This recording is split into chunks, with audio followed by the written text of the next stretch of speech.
Pourquoi le diable a-t-il voulu le corps de Moïse? La simple mention du nom de Moïse suscite des images différentes dans l'esprit de différents individus. Sa mort est entourée d'un certain mystère. Dans la Bible, nous savons qu'il est mort à l'âge de 120 ans. Pourtant, ses yeux n'étaient pas faibles et sa vigueur n'avait pas disparu. Il était encore dans la force de l'âge lorsqu'il fut rappelé au Seigneur. Il s'était vu interdire l'accès à la terre promise en raison de sa désobéissance aux eaux de Mériba-Kadesh. Il a conduit les Israélites jusqu'à l'extrême limite de Canaan, et a eu un bref regard sur le pays. Toutefois, il n'a pas été autorisé à y entrer. À la fin de sa vie, Dieu lui a fait entrevoir le pays pour lequel il avait quitté l'Égypte. Deutéronome 34 versets 1 à 4, Moïse monta des plaines de Moab sur le mont Nebo, au sommet du Pisga. Le mont Pisga a une altitude de 1371 mètres, soit presque 2 km. Peu d'hommes de 120 ans peuvent escalader une montagne de près de 2 km de haut et vivre pour le raconter. Moïse le pouvait. Si vous vous demandez dans quel état physique il se trouvait, l'exploit vous le dira. Il savait qu'il allait mourir puisque Dieu le lui avait soufflé, et avant sa mort, Dieu avait déjà établi un autre homme à sa place, Josué. Il fut déchargé de la lourde responsabilité de guider la nation pour la toute première fois, depuis 40 ans. Moïse pouvait faire un pas après l'autre sur cette pente escarpée, les épaules allégées. Il était bien conscient qu'à tout moment, il pouvait rendre son dernier souffle, tandis que ses yeux festoyaient du dernier festin visuel de la terre promise. Une terre sur laquelle il ne mettrait jamais les pieds, mais qu'il avait de tout temps espéré contempler. Dieu voulait qu'il rentre à la maison. En définitive, Moïse rend l'esprit, il meurt, selon la parole de l'Éternel. Il est mort seul, et en paix. Le récit de son décès est contenu dans les 6 derniers versets du livre de Deutéronome, chapitre 34. Quelle vie ce fut! 120 ans et pas de lunettes, 1 siècle et demi, et pas de béquilles. Moïse ne s'est jamais assis sur une chaise à bascule, admirant les contours de l'horizon en sirotant quelque chose. Oh, comme les Israélites regretteront les sages conseils de leur défunt chef. Son action au milieu d'eux a suscité une telle émotion qu'il leur a fallu un mois entier pour pleurer sa mort après son départ. Finalement, ce deuil prend fin. Il doit en être de même dans notre propre vie. Néanmoins, le verset 6 contient l'une des déclarations les plus remarquables de toute la remarquable carrière de Moïse. Deutéronome 34 verset 6, version Bible amplifiée, il l'enterra dans la vallée du pays de Moab, en face de Beth-Péor, mais personne ne sait jusqu'à ce jour où se trouve le lieu de sa sépulture. Moïse est la seule personne de la Bible que Dieu a personnellement enterrée. Le saviez-vous? L'Éternel a ensuite caché la tombe. Pour quelle raison? Parce que cette tombe aurait été transformée en lieu de culte. Aujourd'hui encore, on tracerait un chemin jusqu'au Nebo, on érigerait des autels, on vendrait du pop-corn et des cacahuètes, on proposerait divers manèges, et peut-être même qu'on y ferait passer un tramway sur lequel il y aurait une grande banderole, vantant le lieu de sépulture de Moïse. Sa sépulture a été cachée à dessein. Cet acte fut si important pour le Seigneur, qu'il en a déclenché une confrontation angélique. Un point capital est à noter, même si Michel est un archange, celui-là même que Dieu utilisera pour chasser Satan du ciel, il n'a pas eu la prétention de parler de manière réprobatrice à celui qui règne dans le royaume des démons. Il a laissé à Dieu le soin de le faire. Apocalypse 12, versets 7 à 9, Bible amplifiée, et la guerre éclata dans le ciel, Michel, l'archange et ses anges faisant la guerre au dragon, le dragon et ses anges combattirent, mais ils ne furent pas assez forts et ne l'emportèrent pas, et il n'y eut plus de place pour eux dans le ciel. Et le grand dragon fut précipité, le serpent séculaire qu'on appelle le diable et Satan, celui qui ne cesse de tromper et de séduire toute la terre habitée. Il fut précipité sur la terre, et ses anges furent précipités avec lui. Malgré sa grande puissance, Michel reste totalement soumis au Seigneur. Les anges justes ont un rang et sont soumis à l'autorité. Compte tenu de la force de Michel, la soumission des archanges à Dieu est d'autant plus belle, puisque nous pouvons voir que la soumission n'est jamais destinée à enlever à un individu sa force, son but ou sa valeur. C'est une leçon que vous et moi devons apprendre.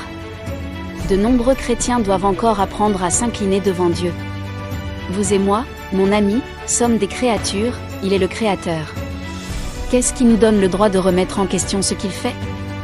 Nous devons reconnaître que Dieu n'est pas seulement le Créateur, mais aussi le Rédempteur. Il est celui qui prend soin de nous, notre Dieu est exalté, saint et élevé. C'est un Dieu juste et équitable. Tout ce qu'il fait est juste, par conséquent, vous et moi pouvons lui faire confiance. La question à poser est, le faisons-nous vraiment? Reconnaissons-nous son autorité? Accordons-nous de l'importance à sa personne? Le verset 9 de Jude fait référence à un événement qui ne se trouve nulle part ailleurs dans les Écritures. Michel a dû lutter ou se disputer avec Satan au sujet du corps de Moïse. Cela dit, ce que cela impliquait n'est pas décrit. Jude verset 9, Or, l'archange Michel, lorsqu'il contestait avec le diable et lui disputait le corps de Moïse, n'osa pas porter contre lui un jugement injurieux, mais il dit, que le Seigneur te réprime. Pourquoi Michel et Satan se disputaient-ils au sujet du corps de Moïse? Aucune raison spécifique n'est donnée, bien que plusieurs théories fussent suggérées. L'une d'elles est que les gens ont une propension à adorer les choses créées plutôt que notre Créateur. Romains 1, 25 relate que les gens ont changé la vérité de Dieu en mensonge, et qui ont adoré et servi la créature au lieu du Créateur. Un exemple de ce phénomène dans l'Ancien Testament est lorsque le peuple israélite a adoré le serpent d'airain que Moïse avait fabriqué, selon les instructions de Dieu, mais comme un symbole et non comme une idole à adorer, voir Nombre 21 versets 4 à 9 et Jean 3 versets 12 à 16, plutôt que Dieu, 2 Rois 18 versets 3 à 4. L'une des plus grandes difficultés que Jésus avait avec les pharisiens, était leur adoration de la loi de Moïse, plutôt que de laisser la loi les conduire à leurs besoins d'un sauveur. Il est probable que Satan ait voulu connaître ce lieu afin d'y faire construire un autel. Il voulait que le corps de Moïse soit à la disposition du peuple pour pousser Israël à rendre un culte idolâtre à la dépouille de celui-ci, plutôt qu'à Dieu. En sa qualité de représentant angélique du peuple d'Israël, Michel devait s'efforcer de le préserver de cette forme d'idolâtrie en gardant secret le lieu de sépulture. Une autre lutte angélique est relatée par Daniel au chapitre 10 verset 21, qui décrit un ange venu à lui dans une vision. Cet ange, nommé Gabriel dans Daniel 8 versets 16 et 9 verset 21, lui raconte qu'un démon appelé « Prince de Perse » lui a résisté jusqu'à ce que l'archange Michel lui vienne en aide. Daniel 10, verset 21, version Bible amplifiée, « Mais moi, Gabriel, je vais te révéler ce qui est inscrit dans la parole de vérité. Nul ne se tient fermement avec moi et ne se fortifie contre ces forces spirituelles hostiles, si ce n'est Michel, ton prince, le gardien de ta nation. » Nous apprenons de ce fait de Daniel que les anges et les démons se livrent à des batailles spirituelles pour les âmes des hommes et des nations, et que les démons résistent aux anges et tentent de les empêcher d'exécuter les ordres de Dieu. Jude nous apprend que Michel a été envoyé par Dieu pour s'occuper d'une certaine manière, du corps de Moïse, que Dieu lui-même avait enterré après la mort de Moïse. Deutéronome 34 versets 5 à 6. Diverses théories ont été avancées quant à l'objet de cette lutte pour ce corps. L'une d'elles est que Satan, toujours l'accusateur du peuple de Dieu, Apocalypse 12 verset 10, aurait résisté à l'élévation de Moïse à la vie éternelle, en raison du péché de Moïse à Mériba, Deutéronome 32 verset 51, et de son meurtre de l'Égyptien, Exode 2 verset 12. Certains ont supposé que la référence dans Jude est la même que le passage de Zacharie 3 versets 1 à 2, il me fit voir Josué, le souverain sacrificateur, debout devant l'ange de l'Éternel, et Satan qui se tenait à sa droite pour l'accuser. L'Éternel dit à Satan, que l'Éternel te réprime, Satan. Que l'Éternel te réprime, lui qui a choisi Jérusalem. Cependant, les objections à ce qu'il s'agisse du même incident sont évidentes. La première est que la seule similitude entre les deux passages est l'expression « l'Éternel te réprime ». La deuxième, le nom Michel n'apparaît pas du tout dans le passage de Zacharie. 3. Le corps de Moïse n'est pas mentionné dans Zacharie, aucune allusion n'y est faite. La question se pose naturellement ici, où Jude a-t-il obtenu cette information? On a également supposé que Jude citait un livre apocryphe qui contenait ce récit, et qu'il voulait confirmer que ce récit était vrai. Origène, vers 185 à 254, un érudit et théologien chrétien primitif, mentionne le livre L'Assomption de Moïse comme existant à son époque, contenant ce même récit de la lutte entre Michel et le diable au sujet du corps de Moïse. Ce livre, aujourd'hui perdu, était un livre judéo-grec, et Origène a supposé que ce fut la source du récit de Jude. La seule question matérielle est donc de savoir si l'histoire est vraie. Quelle que soit l'origine du récit, Jude semble en fait se référer au combat entre Michel et le diable comme étant vrai. Il en parle de la même manière qu'il l'aurait fait, s'il avait parlé de la mort de Moïse ou du jour où ce dernier a frappé le rocher. Et qui peut prouver que ce n'est pas vrai? Quelle preuve existe-t-il que ce n'est pas le cas? La Bible contient de nombreuses allusions aux anges. Nous savons que l'archange Michel est réel, le diable est fréquemment mentionné, et il y a de nombreuses affirmations selon lesquelles les mauvais et les bons anges sont employés dans des transactions importantes sur la terre. Puisque la nature de cette dispute particulière au sujet du corps de Moïse est totalement inconnue, les conjectures sont inutiles. Nous ne savons pas s'il y avait une dispute sur la possession du corps, l'enterrement du corps, ou autre chose. Nous savons malgré tout deux choses. Premièrement, l'écriture est inhérente.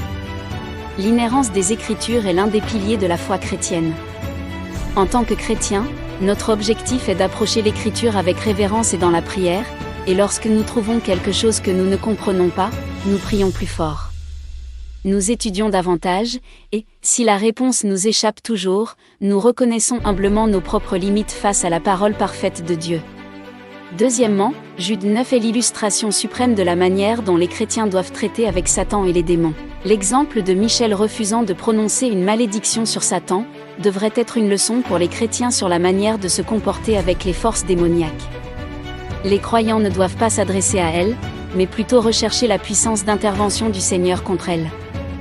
Le principe de base de Jude est de s'assurer que nos cœurs et nos vies sont entièrement soumis à Dieu, et que nous l'adorons dans nos paroles, nos pensées et nos actions. En d'autres termes, nous mettons de côté la mentalité « je veux faire ce que je veux faire quand je veux le faire » et choisissons plutôt de suivre Dieu. Jude écrit « Pour vous, bien-aimés, vous édifiant vous-même sur votre très sainte foi, et priant par le Saint-Esprit, maintenez-vous dans l'amour de Dieu, en attendant la miséricorde de notre Seigneur Jésus-Christ pour la vie éternelle. » Jude, versets 20 à 21. Nous aimerions vous donner l'opportunité de faire de Jésus le Seigneur de votre vie. Voulez-vous bien prier avec moi? Dites Seigneur Jésus, je me repens de mes péchés, viens dans mon cœur, je fais de toi mon Seigneur et Sauveur. Et merci Seigneur, pour le baptême du Saint-Esprit en moi, dans le nom de Jésus. Par cette simple prière, nous croyons que le Saint-Esprit vous conduit sur le chemin de la nouvelle naissance, allez dans une bonne église qui est basée sur la Bible. Donnez à Dieu la première place. Nous espérons de tout cœur que ce message vous encouragera. Si vous connaissez quelqu'un qui puisse être encouragé, s'il vous plaît, envoyez-le lui. Édifions le corps de Christ ensemble. Merci infiniment de nous soutenir en vous abonnant à notre chaîne. Que Dieu vous bénisse merveilleusement.